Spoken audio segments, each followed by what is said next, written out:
Hey guys, welcome to PM Pathshala. Guys, आज हम लेकर आए हैं विजन आईएएस का मेंस 365, जिसमें हम ना अपना इन्वायरमेंट रिवाइज करेंगे आज। ठीक है, तो इन्वायरमेंट की वीडियोस भी क्रिएट हो चुकी हैं, हो भी रहे हैं, और दूसरे हमारे जो भी दूसरे सब्जेक्ट्स हैं, पॉलिटी, गवर्नेंस का, इकोनॉमी का, साइंस एंड टेक का, प्लीज़ डू चेक।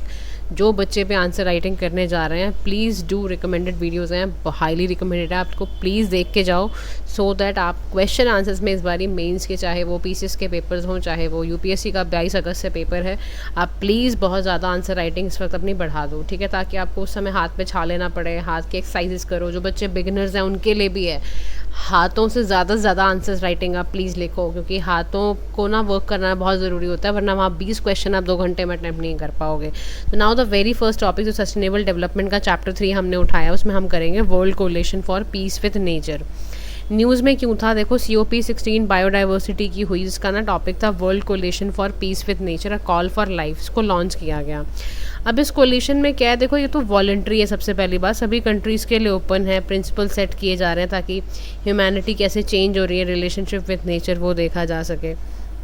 दूसरा ऑब्जेक्टिव ये है कि इन्वायरमेंटल चैलेंजेस को एड्रेस कैसे करें, रीअफर्म राइट बेस्ड अप्रोच, जैसे हमारा कुनमिंग का जो मॉन्ट्रियल ग्लोबल बायोडाइवर्सिटी फ्रेमवर्क है, उसके साथ कैसे चलें, मोबिलाइज कैसे करें फंड्स को, कैसे अडॉप्ट करें, कलेक्टिव एक्शन कैसे लें, ये सारी बातें उसमें रखी गई हैं। अब ना देखो, यहाँ पे ना एक बड़ी अच्छी बात बोली है कि ना पीस विद नेचर करना बहुत ज़्यादा ज़रूरी है। इस समिट में जब बात हुई ना, तो बहुत ज़्यादा बोला गया कि ना हमारा ना इंटरकनेक्टेडनेस है, इन्वायरमेंटल इशूज़ भी, और वैसे भी हम ना बहुत ज़्यादा फंसे हुए हैं। इस बार ना देखो, क्वेश्चन माइट भी आस्क कि ना ट्रिपल प्लानिटरी क्राइसिस क्या है, तो आप बताना, जिसमें देखो बहुत सारी प्रॉब्लम हो रही है। एक तो क्लाइमेट चेंज हो रहा है, ठीक है, फिर साथ साथ इसके साथ आपके बायोडाइवर्सिटी का लॉस हो रहा है, फिर पोल्यूशन का मैटर है। तो इन तीनों मैटर्स को please explain when ever it is asking about triple planetary crisis. आपको प्लीज़ ये ज़रूर मेंशन करना कि प्रॉब्लम है क्लाइमेट चेंज का, बायोडाइवर्सिटी लॉस का और पोल्यूशन का। तो फिर सस्टेनेबल डेवलपमेंट कैसे होगा? अब आपको देखो, बेसिकली आपके साथ क्या है, पीस विद नेचर करना है। तो आपको क्या करना पड़ेगा, अपने इन्वायरमेंटल इशूज़ को इंटरकनेक्टेडनेस देखते हुए, यानी ट्रिपल प्लानिटरी क्राइसिस देखते हुए, उसी के साथ उसकी स्ट्रैटेजीज़ बनानी है।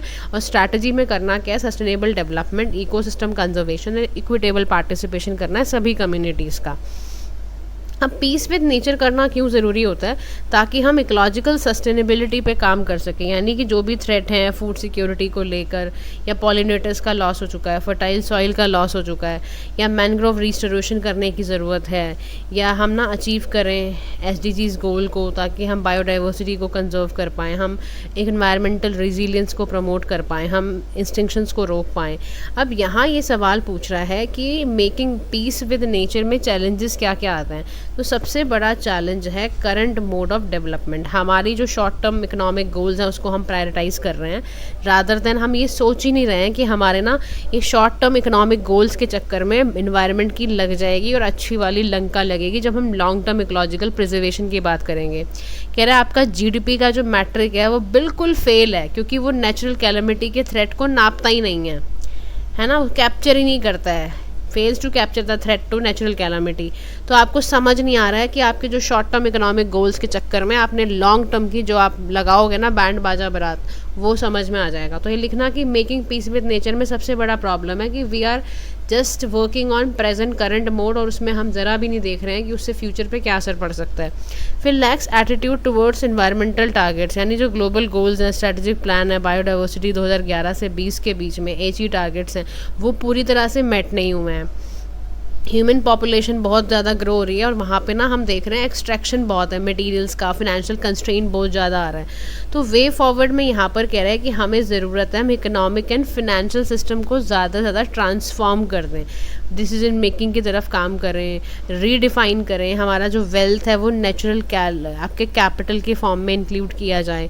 हमारा ध्यान होना चाहिए कि हम ना टैक्सेशन को भी शिफ्ट करें, प्रोडक्शन से लेकर लेबर से लेकर हमारा ध्यान होना चाहिए कि हम रिसोर्स को यूज़ करें, वो सब ध्यान रखें। फिनेंशियल असिस्टेंस भी हमें देनी है डेवलपिंग कंट्रीज़ को, लो इंटरेस्ट फिनेंस करना, या ट्रेड सिस्टम को रिफॉर्म करना, लो कार्बन फूड एनर्जी, ये सब लेकर आना।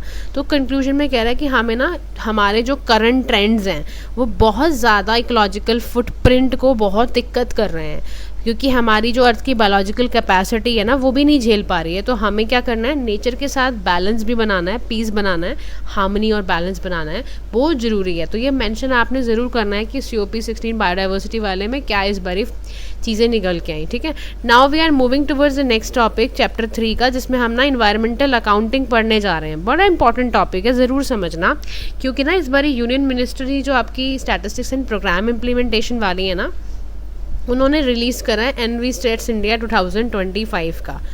ठीक है, अब ये क्या कहता है उसके बाद हम देखो तो ये मिनिस्ट्री ने निकाला, ठीक है, 8th एडिशन निकाला, ये भी ध्यान रखना। अब एनवी स्टैट्स होता क्या है, इसको रिलीज़ किया गया था पहला एनवी स्टैट्स 2018 में, ताकि जो सिर्फ पार्था दास गुप्ता कमेटी की जो रिपोर्ट है, रिकमेंडेशंस है, उसके तरफ से काम किया जा सके। अच्छा, इसको कंपाइल किया जाता है in accordance with the SEA यानी system of environmental economic accounting framework, जिसमें इंफॉर्मेशन बेसिकली दी हुई है एनवायरनमेंट की या कि चेंजेस क्या हुए हैं। अब 4 एरियाज़ हैं बेसिकली जिस पे काम किया गया है, वो है energy account, ocean account, soil nutrient index और बायोडाइवर्सिटी। इन चारों एरियाज़ पे एनवी स्टैट्स की रिपोर्ट को फोकस करा हुआ है। अच्छा, अभी क्या है कि हम ना रिपोर्ट निकालते हैं, system of environmental economic accounting के बारे में पढ़ते हैं कि क्या होता है। याद रखो, ये एक ऐसा इंटरनेशनल फ्रेमवर्क है जो ना कंपाइल करके बनाया जाता है। ठीक है, ऑर्गेनाइजेशंस लगते हैं, या जैसे आपकी इन्वायरमेंट इकोनॉमिक अकाउंट्स की या कुछ और भी ना ऑर्गेनाइजेशंस इसमें लगकर ये चेक करती हैं कि इकॉनमी और एनवायरनमेंट के बीच में इंट्रैक्शन किस तरह से हो रहा है, और ना कौन कौन से स्टॉक्स चेंज हो रहे हैं एनवायरमेंटल एसेट्स में। तो ग्लोबल लेवल पे यहाँ बोल रहे हैं कि जो नेचुरल कैपिटल अकाउंटिंग या वैल्यूएशन है इकोसिस्टम सर्विसेज की, इसको लॉन्च करता है, याद रखना, इसमें ऑर्गेनाइजेशंस इंक्लूडेड हैं आपके, यूनाइटेड नेशन स्टैटिस्टिक्स डिवीजन है, यूनाइटेड आपके इन्वायरमेंटल प्रोग्राम वाली है, सेक्रेटेरिएट है, ये सारी, इवन इंडिया भी याद रखना इसमें पार्टिसिपेट करता है। अब 2 तरीके से ना system of environmental economic accounting की जाती है, एक होता है सेंट्रल फ्रेमवर्क, एक होता है इकोसिस्टम फ्रेमवर्क। ठीक है, अकाउंटिंग के फॉर्म में इसमें हम इन्वायरमेंटल एसेट को इंडिविजुअल रिसोर्सेज से, कि वो इंडिविजुअल जो है वो कैसे रिसोर्सेज को, इकॉनमी को यूज़ कर रहा है, टिम्बर को कैसे यूज़ कर रहा है, पानी को, फिश को, सॉइल मिनरल्स वगैरह को। जो सीड ये होता है ना, वो इकोसिस्टम में क्या क्या सर्विसेज दे रहा है, इकोनॉमिक और ह्यूमन एक्टिविटी क्या क्या हो रही है फॉरेस्ट में, रिवर में, कोरल रीफ में, वेटलैंड में, उसको चेक करता है। यानी यहाँ वो इन्वायरमेंट का असेसमेंट कर रहा है, अकाउंटिंग कर रहा है। यहाँ पर वो सेंट्रल फ्रेमवर्क चेक कर रहा है कि इन्वायरमेंटल एसेट और इंडिविजुअल के जो रिसोर्सेज हैं अपने, और या उसके साथ साथ वो इकॉनमी को यूज़ कैसे कर रहा है। टिम्बर का बहुत ज़्यादा यूज़ तो नहीं कर रहा है, रिसोर्सेज तो नहीं ख़त्म कर रहा है, एग्जॉस्ट तो नहीं कर रहा है। अब ये इन्वायरमेंटल अकाउंटिंग इसलिए की जा रही है कि हम ना देखते हैं कि GDP में इन्वायरमेंट की बात है ही नहीं। आपको पता है, जब हमारा ग्रॉस डोमेस्टिक प्रोडक्ट निकलता है, चाहे हम इनकम मेथड से निकालें, चाहे हम प्रोडक्शन मेथड से निकालें, या हम एक्सपेंडिचर मेथड से भी निकालें, तो हम उसमें इन्वायरमेंटल डिप्लीशन या डिग्रेडेशन को ओवरलुक कर देते हैं। हम रेन फॉरेस्ट को कट कर देते हैं, टिम्बर को सेल कर देते हैं, GDP को, इससे वेलबींग बहुत हार्म होता है। तो हमें करना क्या है, इकोनॉमिक ग्रोथ प्लस हमें इन्वायरमेंट की सस्टेनेबिलिटी पे चलने की ज़रूरत है, ताकि हम उस हिसाब से पॉलिसी को बना पाएँ। अब अनदर की इनिशिएटिव्स क्या होते हैं फॉर एनवायरमेंटल अकाउंटिंग, जैसे हमारा ग्रॉस एनवायरनमेंट प्रोडक्ट इंडेक्स है, ग्रीन GDP है, ये सारे के सारे इनिशिएटिव्स लिए गए हैं भारत द्वारा एनवायरमेंटल अकाउंटिंग में। ग्रीन एनवायरनमेंट प्रोडक्ट इंडेक्स का मतलब है बहुत ही अच्छा मेथड है जिसमें हम ना इकोलॉजिकल डेवलपमेंट को इवेलुएट करते हैं। जैसे आपके की फिलर्स है ना, for air, soil, tree, water. Uttarakhand ऐसा पहला भारत का स्टेट है जो ग्रॉस एनवायरनमेंट प्रोडक्ट इंडेक्स को निकालता है। याद रखना, पेपर में अगर आ जाए वहाँ मेंशन करना है आपने ये बात। अच्छा, ग्रीन GDP के लिए तो अभी रिसेंटली क्या हुआ, छत्तीसगढ़ वालों ने ग्रीन GDP को इंट्रोड्यूस करा। ये भी देखा कि ग्रॉस डोमेस्टिक प्रोडक्ट में हम ये भी एडजस्ट करें इन्वायरमेंट पे कितना इम्पैक्ट पड़ रहा है।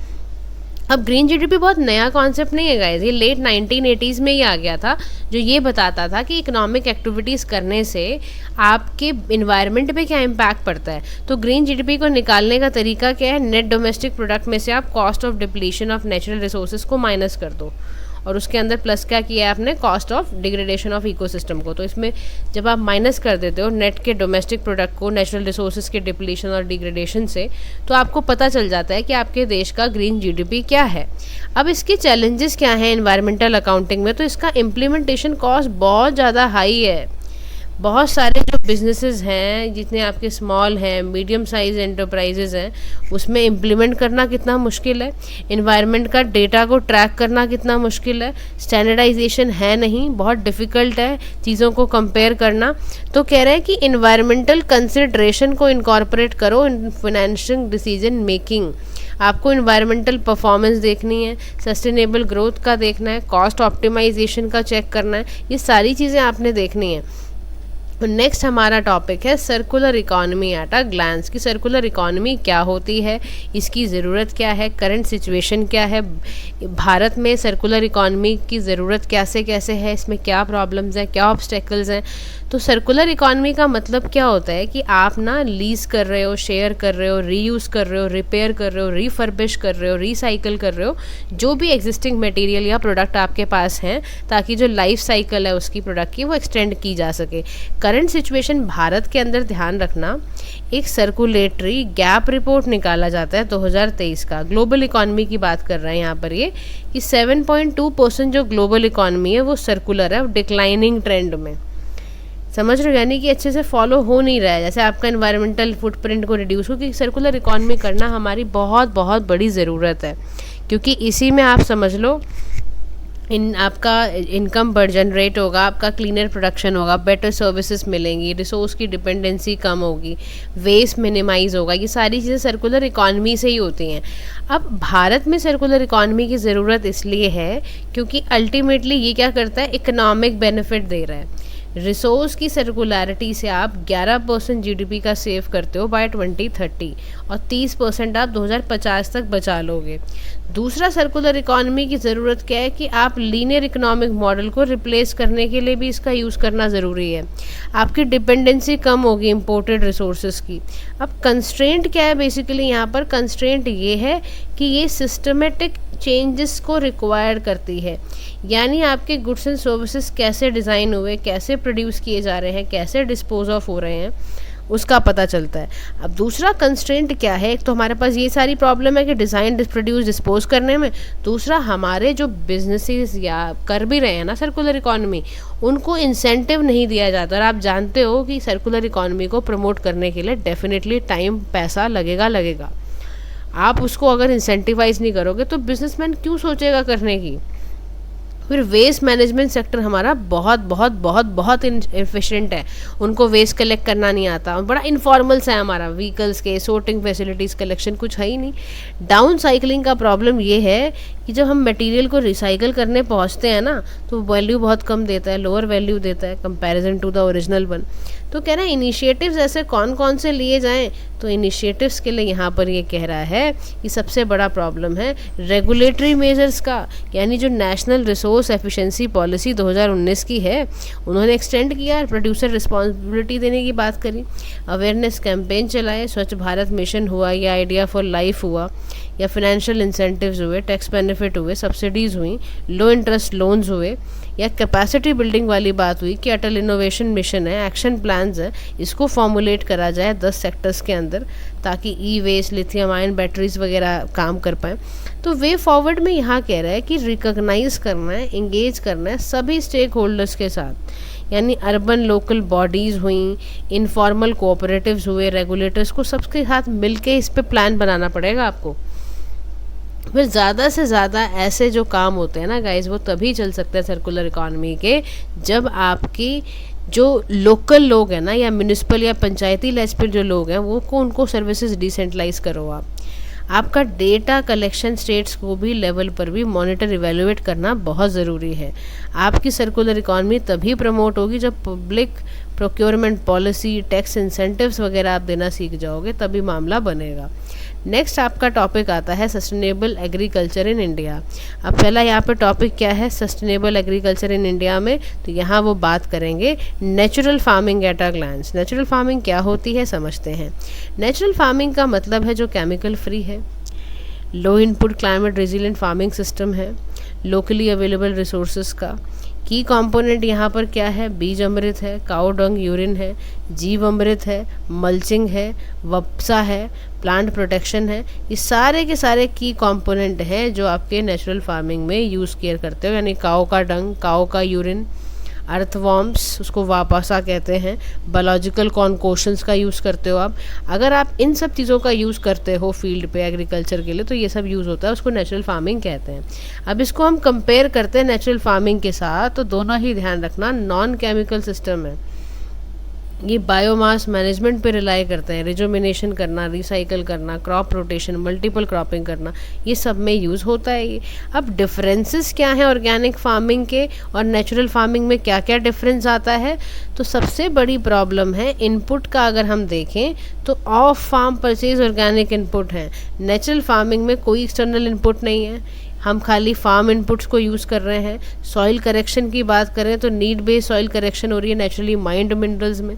कंपोस्ट और वर्मी कंपोस्ट का यूज़ हो रहा है, मिनरल्स आर नॉट अलाउड। यहाँ पर प्रैक्टिसेस प्लॉइंग, टिल्टिंग ये सब हो रही है।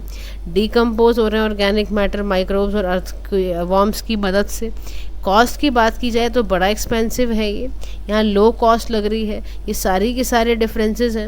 अब कंस्ट्रेंट क्या है सबसे बड़ा? तो कंस्ट्रेंट ये है एनवायरमेंटल कंजर्वेशन, यानी लोकल रिसोर्सेज को अनकरेज करना, जीव अमृत है जैसे कि, ताकि आपका रिलायंस फर्टिलाइज़र, कॉस्टली फर्टिलाइजर्स पे कम हो। एम्प्लॉयमेंट जनरेट करना, सॉइल हेल्थ को वापस से लाना। आपको फर्टिलाइज़र नहीं यूज़ करने, हर्बिसाइड नहीं यूज़ करने। नेचुरल फार्मिंग जो होते हैं सिंथेटिक केमिकल्स को अवॉइड करना, ये सब बहुत ज़रूरी है। अब एसोसिएटेड इश्यूज़ क्या हैं? तो सबसे बड़ा एसोसिएटेड इशू है यील्ड अनसर्टेनिटी, यानी lower yield, higher investment, input supply issues, knowledge and आपके स्किल गैप की प्रॉब्लम। तो वे अहेड में क्या लिखना है कि फार्मर प्रोड्यूसर ऑर्गेनाइजेशन बनाने हैं, आपको सेल्फ असेस सर्टिफिकेशन सिस्टम करना है, फार्मर की ट्रेनिंग, अवेयरनेस जनरेशन, सपोर्ट देना, डेडिकेटेड रिटेल आउटलेट पे, अर्बन एरियाज़ पे जाके ये सारे काम करने की बहुत ज़्यादा ज़रूरत है। आगे हम बात करते हैं इसमें, तो वो है आपका national mission on natural farming. ये क्या है समझते हैं। देखो रिसेंटली क्या हुआ, यूनियन कैबिनेट ने ये लॉन्च करा, क्योंकि याद रखना ये सेंट्रली स्पॉन्सर्ड स्कीम है, यहाँ पे स्टेट और सेंटर दोनों का शेयर लगेगा, पैसे लगेंगे। 2025 से लेकर 26 तक की है, ये नेशनल लेवल पर चलाई जा रही है। अब इसके की टारगेट पता है क्या है? 15,000 क्लस्टर्स में, यानी ग्राम पंचायत हुआ वो विलिंग होने चाहिए। 1 करोड़ फार्मर्स को आप बोलो नेचुरल फार्मिंग करने के लिए। 30,000 कृषि सखी बनाई गई हैं एनएफ प्रैक्टिसेस नॉलेज सिखाने के लिए।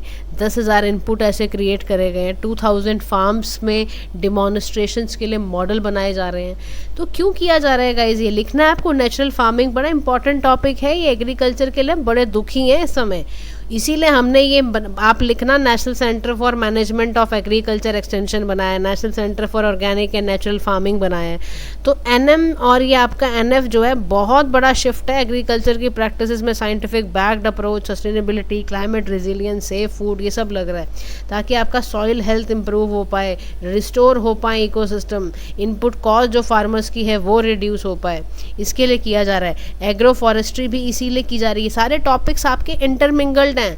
इसमें आप बताना एग्रो फॉरेस्ट्री में हम traditional plus modern land use based system कर रहे हैं, हम ट्री और श्रब्स को लगा रहे हैं फार्म लैंड और रूरल लैंडस्केप में।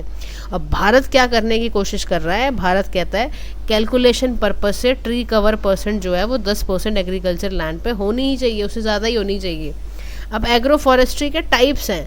कैसे एग्रो फॉरेस्ट्री होती है? एक सेल्वो आपको पेस्टोरल ट्रीज होते हैं, एक आपके होम गार्डन्स हैं, फॉरेस्ट फार्मिंग है, हेज ग्रोज हैं, बफर स्ट्रिप्स है, ये सब लगाना है। अब भारत में इसका स्टेटस क्या है कि इंडिया में एग्रो फॉरेस्ट्री 8.65% है, यानी 4 टाइम अगर आप डिमांड फॉर टिम्बर्स को इंक्रीज़ कर दो प्लाईवुड वगैरह के लिए तो वो हो जाएगा 2030 तक। अब क्या क्या मेथड यूज़ किए जाते हैं एग्रो फॉरेस्ट्री में? तो वो है इतरी सिस्टम, खेजरी सिस्टम, तंगुआ सिस्टम, ये सारे के सारे सिस्टम यूज़ किए जाते हैं एग्रो फॉरेस्ट्री को आगे से आगे करने के लिए। तो सिग्निफिकेंस क्या है इसका? 93% जो डोमेस्टिक टिम्बर है वो ट्रीज़ के द्वारा यूज़ किया जा रहा है। 30% इसमें आपका more carbon than traditional agriculture use होगा। फॉरेस्ट कवर इससे बढ़ेगा, इससे डाइवर्सिफाइड होगा हमारा प्रोडक्शन एंड ऑल।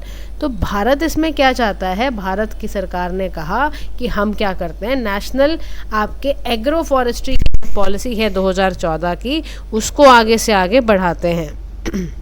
जैसे आपका एग्रो फॉरेस्ट्री प्रमोट करना, प्रोडक्टिविटी प्रमोट करना, सब मिशन एग्रो फॉरेस्ट्री के ध्यान में रखना, ग्रो इनिशिएटिव्स की तरफ बढ़ना, अमेंडमेंट और फॉरेस्ट एक्ट रीडिफाइन करना। और बैम्बो को एज अ ट्री हमने घोषित करा है, ग्रास था पहले, हमने ट्री घोषित करा है, याद रखना 2017 का वो अमेंडमेंट एक्ट।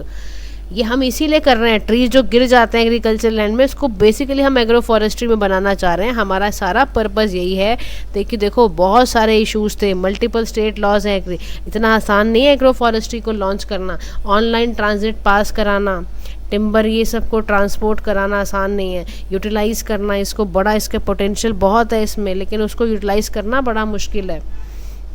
इंपोर्ट का डिपेंडेंस, भारत आपको पता है $2.7 बिलियन वर्थ सारे एग्रो बोस्ट जैसे टिम्बर वगैरह लेता है ये। तो इसीलिए भारत सरकार ने ये कहा कि भैया इस पर कुछ बनाना पड़ेगा। और मैंने पता है रिकमेंडेशन हमारी अरुण कुमार बंसल कमेटी ने भी दी थी, पार्टिसिपेटरी अप्रोच हम लोकल कम्युनिटीज़ पे लगाएं, इंस्टीट्यूशनल मैकेनिज्म तैयार हुआ यहाँ ताकि हमारा ईज़ हो जाए, डिसेंट्रलाइज इंस्टीट्यूशंस आ जाए, लोकल गवर्नेंस वगैरह, ग्राम सभा वगैरह क्रिएट हो पाए।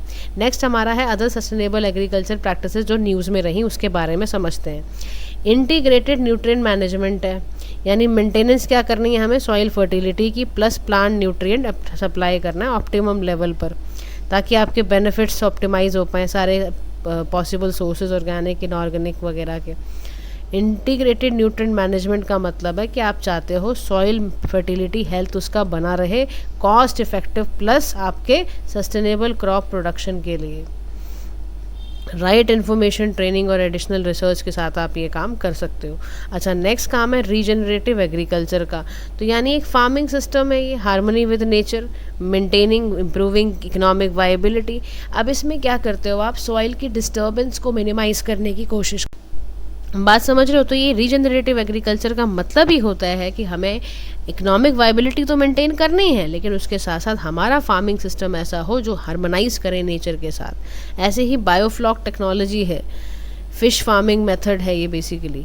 इसमें आपको क्या करना है, माइक्रोब्स ये सब का यूज़ करना है। एक रीसर्कुलेटिंग एक्वाकल्चर सिस्टम है ये, तो क्लोज लूप है, टैंक बेस्ड एक्वाकल्चर टेक्निक का इस्तेमाल किया जाता है। ऐसे ही सस्टेनेबल नाइट्रोजन मैनेजमेंट है, इसमें आप चाहते हो कि एक्सटर्नल नाइट्रोजन के जितने भी इनपुट्स एंड ऑल है उसको मिनिमाइज़ किया जा सके।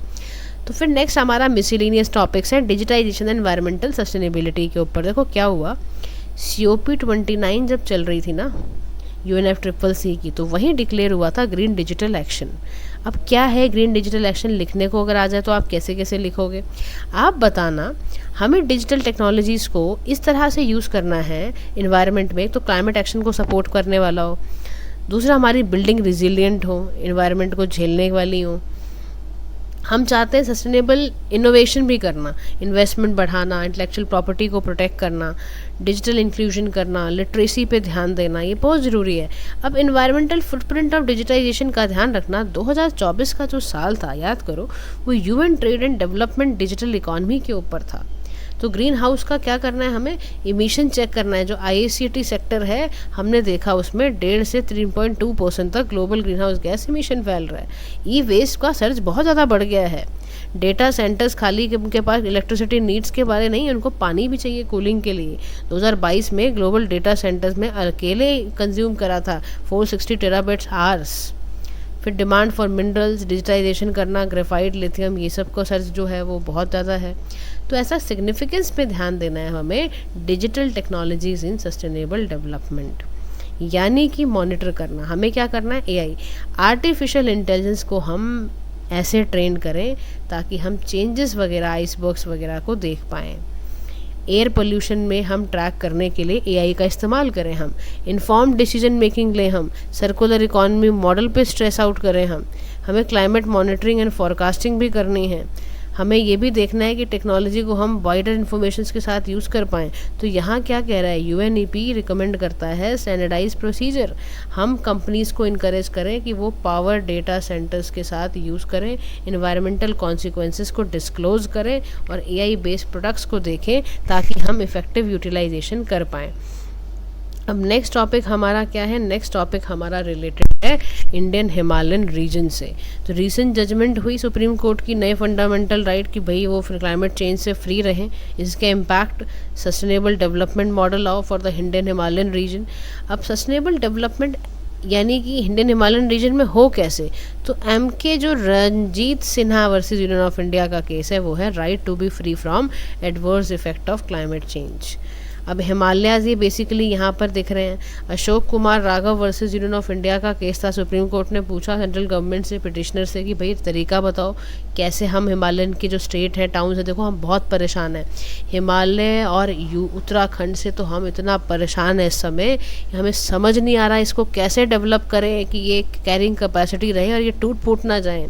इवन स्टेट ऑफ तेलंगाना में भी, वहाँ पर भी केस आया कि ऐसी कौन सी चीज़ें हम नेचर को कैसे एट द कोर रखें, क्योंकि आपको पता है इंडियन हिमालयन रीजन हमारे लिए बहुत ज़रूरी है। अर्थ का वाटर टावर है Himalayan glacier.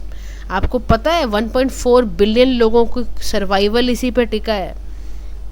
Dry Arctic wind south से आती हैं, उसको बचाता है ये, बैरियर बचाता है ये, वरना तो आधा हिंदुस्तान डेजर्ट बन जाए। हिमालयन इतना इंपॉर्टेंट है। बायोडाइवर्सिटी का हॉटस्पॉट है ये, हिमालयन हॉटस्पॉट, इंडो वर्मा, ये सब सारे 4 इंडियन बायोडाइवर्सिटी यहीं रहती हैं। कार्बन का सिंक पता है आपको, 5.4 बिलियन टन लिख के आना। ये कार्बन को रोकता है, स्टोर करता है। ये गुच्ची मशरूम इसी की वजह से क्रिएट होते हैं। आप लगाओ कितना इंपॉर्टेंट है, लेकिन इसको संभाल पाना हमारे लिए इतना ज़्यादा दुखी हो रखे हैं हम कि आप सोचो डिफॉरेस्टेशन है बहुत है यहाँ पर, हैबिटेट लॉस, फॉरेस्ट कवर ख़त्म हुआ है यहाँ पर। सबसे देखो समस्या हम इंसान खुद ही क्रिएट करते हैं। हमने ही यहाँ पर 1072 यानी 1072 स्क्वायर किलोमीटर का फॉरेस्ट कवर हमने ख़राब कर दिया। फिर ग्लेशियल रिट्रीट, हाइड्रोलॉजिकल डिस्ट्रप्शन का प्रॉब्लम, 100 मिलियन टूरिस्ट हर साल जो है वो लगा लो रिकॉर्ड हो रहे हैं यहाँ पर, इतना टूरिज़्म बढ़ गया है यहाँ पर। जो कैरिंग कब जोशीमठ वगैरह देखो, मसूरी, शिमला, मंडी, उत्तरकाशी, सब पे क्या बुरा हाल हो गया। नाइस हिल टाउन्स बन गए यहाँ पर, कितने सारे रिसोर्ट बन गए हैं। अनसस्टेनेबल डेवलपमेंट है, जहाँ नहीं होनी चाहिए वहाँ भी हमने कर दी, वल्नरेबिलिटी, फ्रेजिलिटी और बढ़ा दी। तो वे फॉरवर्ड में कह रहा है आप हिमालयन अथॉरिटी को बैठाओ, एक इंटीग्रेटेड प्लस हॉलिस्टिक डेवलपमेंट करें वो हिमालयन स्टेट्स की। ये लिख के आना है पेपर में। स्मार्ट माउंटेन टूरिस्ट डेस्टिनेशन, अगर जैसे सिमिलर टू स्मार्ट सिटीज़ ना, ऐसे ही स्मार्ट माउंटेन टूरिज्म डेस्टिनेशन बनाओ। ग्रीन सेस क्यों नहीं लगाते हो आप? इको सर्टिफिकेशन दो आप जिनकी भी बिल्डिंग्स बन रही हैं। धारा विकास इन सिक्किम, ऐसे ही बेस्ट प्रैक्टिसेस करनी पड़ेगी अगर हम स्प्रिंग्स को रिवाइव चाहते हैं तो। और हमें अपनी कैपेसिटी बिल्डिंग, देखो इन्वायरमेंटल इम्पैक्ट असेसमेंट जब तक हम नहीं करेंगे हम दुखी रहेंगे। और इसीलिए भारत सरकार ने ये सब बनाया, national mission for sustaining Himalayan ecosystem या स्वदेश दर्शन स्कीम के तहत हमने चाहा वेस्ट मैनेजमेंट हो, टूरिज्म हो भी तो सस्टेनेबल वे में हो। ग्लोबली भी हमने इंटरनेशनल सेंटर खोला इंटीग्रेटेड माउंटेन सिस्टम का एंड ऑल, ये सब हमने क्रिएट करा। तो हैबिटेट लॉस जो लैंड यूज चेंजेस की वजह से हो रहे हैं, इलीगल वाइल्ड लाइफ ट्रेड हो रहा है, फॉरेस्ट फायर है, ये हम अपने ही वजह से। ये कह रहे हैं कोई नेचुरल कैलामिटी छोड़ो, आपके एंथ्रोपोजेनिक यानी ह्यूमन रिलेटेड, ह्यूमन जो इतना इंटरफेरेंस एनवायरनमेंट में कर रहा है, उस प्रेशर की वजह से ही हमारा फ्रेजाइल हिमालयन इकोसिस्टम थ्रेटन है। और हमें बहुत ज़्यादा ज़रूरत है स्ट्रॉन्गर कंजर्वेशन करने की। और नेक्स्ट टॉपिक है हमारा फिर ग्रेट निकोबार आइलैंड के बारे में हम बात करने जा रहे हैं। नीति आयोग ने एक ड्राफ्ट किया रिपोर्ट, इसका नाम है सोशल इम्पैक्ट असेसमेंट, ताकि हम ग्रीनफील्ड इंटरनेशनल एयरपोर्ट्स को स्टडी कर पाएँ, उसके इकोनॉमिक पोटेंशियल को देख पाएँ, प्लस उसके एनवायरमेंटल इम्प्लीकेशन को देख पाएँ। अब कंसर्न्स क्या है इस प्रोजेक्ट से रिलेटेड समझते हैं। अंडमान एंड निकोबार आइलैंड के सबसे बड़ा प्रॉब्लम है एनवायरमेंटल कंसर्न्स, टॉप सॉइल का लॉस होना, सीवेज वेस्ट का जनरेशन का लॉस होना, मैनग्रोव पे कितना इम्पैक्ट पड़ रहा है, या थ्रेट टू फौना का प्रॉब्लम होना, लेदर बैक टर्टल, निकोबार मेगापोर्ट, ये सारे स्पीशीज़ वैसे भी इसके अंडर आते हैं, ये सब क्रिटिकल थ्रेट में हैं। सोशली आप क्या करते हो, जो 2022 में ट्राइबल काउंसिल बैठा था ग्रेट निकोबार लिटिल में, उन्होंने नो ऑब्जेक्शन सर्टिफिकेशन से विदड्रॉ कर लिया, ट्रांसपेरेंसी तब से ख़त्म। शॉम्पेन जो ट्राइब है यहाँ रहती है, उसके पास लिमिटेड कॉन्टैक्ट है आउटसाइड वर्ल्ड से, और इन्फेक्शस डिजीज़ भी बेचारों को झेलनी पड़ती है। डिजास्टर सारा हाई रिस्क सिस्मिक जोन होने की वजह से यहाँ पे सारे कैटास्ट्रॉफिक इन्वायरमेंटल इम्पैक्ट आते हैं। तो वे अहेड में कह रहा है कि आप क्यों नहीं बनाते हो इन्वायरमेंट इम्पैक्ट की रिपोर्ट, आप सबसे पहले अपनी बायोडाइवर्सिटी को प्रोटेक्ट करो, सॉलिड वेस्ट मैनेजमेंट सिस्टम को इंटीग्रेट करना पड़ेगा आपको। पॉलिसी रिफॉर्म्स ऐसी लो कि देखो डिस्प्लेसमेंट जो हो रही है ना शॉम्पेन एरिया के लोगों की, उनको बचाना है। तो ग्रेट निकोबार जो आइलैंड है वो retrieval anthropogenic cost to biodiversity दे रहा है। तो हमें बैलेंस करना है क्या, डेवलपमेंट प्लस कंजर्वेशन को। और एक थॉटफुल पॉलिसी के साथ चलना पड़ेगा ताकि environment responsible plus cultural sensitivity पे हम बढ़ पाएँ आगे से आगे। ठीक है, moving towards the next topic जिसमें हम बात करेंगे इलीगल सैंड माइनिंग की। तो सैंड क्या है? एक रिसोर्स है, वर्ल्ड का second most exploited natural resource है पानी के बाद। माइनर मिनरल है, ध्यान रखना। सैंड माइनिंग क्या होता है? जब आप प्राइमरी नेचुरल सैंड को या रिसोर्सेज को, जैसे मिनरल है, मेटल है, नेचुरल इन्वायरमेंट से जब आप इसको रिमूव करते हो ना, जैसे कोस्ट से आपने क्या किया, हटा ली रेत, लैंड से, रिवर से, आपने जब वैल्यूबल इसमें क्रश स्टोन्स भी जब आप हटा लेते हो तो उसको सैंड माइनिंग कहते हैं। समझ में आ रहा है? मिनरल मेटल निकालते हो आप नेचुरल सैंड से, तो हाई डिमांड है इसकी। क्यों? क्योंकि कंस्ट्रक्शन में यूज़ होता है, सैंड माफिया बहुत है, सस्टेनेबल ऑल्टरनेटिव्स है नहीं आपके पास। अब इलीगल सैंड माइनिंग से सबसे बड़ा गंदा असर पड़ता है कि आपने रिवर के कोर्स को बदल दिया, आपकी वजह से ही फ्लड आएगी, सेडिमेंटेशन होगा, फर्टाइल लैंड को आप ख़राब कर रहे हो, इंफ्रास्ट्रक्चर बेकार कर रहे हो, ग्राउंड वाटर डिप्लीशन होता है, इससे बायोडाइवर्सिटी का लॉस होता है, सिलिका सैंड एक्सट्रैक्ट करने से आपको सिलिकोसिस हो सकता है, लंग डिजीज़ हो सकती है। तो ऐसे कौन से स्टेप्स लिए जाएं ताकि ये टैकल हो पाए? तो उसके लिए कहा जा रहा है, भारत सरकार ने उसके लिए सेक्शन 23C MMDR एक्ट लाया ताकि ये प्रिवेंट हो इलीगल माइनिंग। और साथ ही साथ सस्टेनेबल सैंड मैनेजमेंट गाइडलाइंस के साथ चलने की ज़रूरत है, सैंड माइनिंग फ्रेमवर्क बनाने की ज़रूरत है, माइनिंग सर्विलेंस सिस्टम तैयार करने की ज़रूरत है ताकि स्पेस टेक्नोलॉजी का इस्तेमाल किया जा सके। तो वे फॉरवर्ड में क्या कह रहा है? National level, state level aggregate association बनाओ, रिसर्च एंड डेवलपमेंट सेंटर्स खोलो और नेशनल डेटाबेस तैयार करो एग्रीगेट एंड सैंड्स के लिए। और तेलंगाना का जो स्टेट मॉडल है ही कोऑर्डिनेट कर दो, इफेक्टिव गवर्नेंस के साथ बना दो। तो यहाँ पर ये प्रैक्टिस क्वेश्चन में दे रहा है कि आपको क्या करना है, आपको एनालाइज करना है सोशो इकोनॉमिक बेनिफिट किस चीज़ के, एग्रो फॉरेस्ट्री के क्या होते हैं। आज ही पढ़ा है हमने कि रूरल कम्युनिटी के लिए ये वरदान है, सोशल फैक्टर भी लिखना, इकोनॉमिक फैक्टर भी लिखना, और गवर्नमेंट इसको कैसे अडॉप्ट कर सकती है, इस आंसर को प्लीज़ लिख के भेजो मुझे, so that I can check कि आप कितने अच्छे से लिख पा रहे हो। आज के लिए इतना ही, ये चैप्टर होता है कंप्लीट। नेक्स्ट चैप्टर के लिए कल फिर से मिलेंगे। Have a nice day to